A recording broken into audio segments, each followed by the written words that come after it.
We've been in Oklahoma since it was IT territory. My grandfather was in Ardmore, one of the first attorneys there before Oklahoma was a state. And then my other grandfather, when he came in the early part of the century, was a rancher and an oilman, and came to the state of Oklahoma. Since that time, we've continued that tradition of being a ranching family and an oil and gas family. I've continued that on. At this point, I manage our oil and gas operations. I do some timber management, wildlife management, commercial real estate. I split responsibilities with one of my brothers on our agriculture and cattle operations. But that's kind of what we do, and have done it now. I guess I'm the third generation in Oklahoma, and proud to be so. You know, one of the things that I think is important is that you should never have you should always have a care attitude.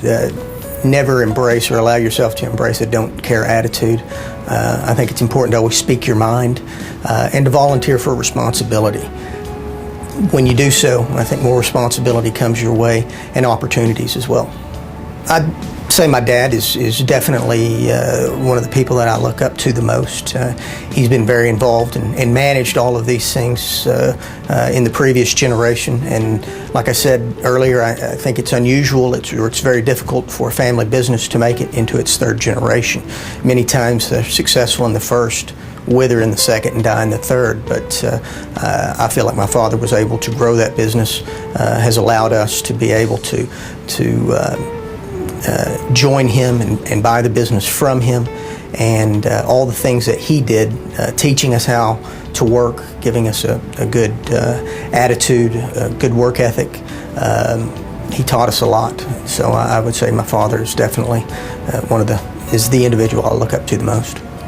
Well, when you wear several hats like I do, but you're working for yourself, you're really always working.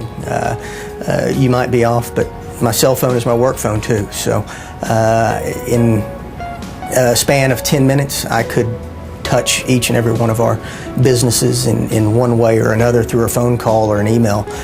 So technology, I think that's definitely one of the things that has changed the way we manage our business these days. But I'm always on call. It could be, if we have something in agriculture, in 20 minutes, I will be out of town, or in 10 minutes I can be back in the office. So it's a little bit of everything. It's nice to have that diversity. Well, we really like the outdoors, and so what we do is we've got a hunting cabin that we like to go to. It's out in the woods, no cell phone, no email. You can really get away from the stress and disappear off the grid for a little bit, and that's nice, and that's what we like to do.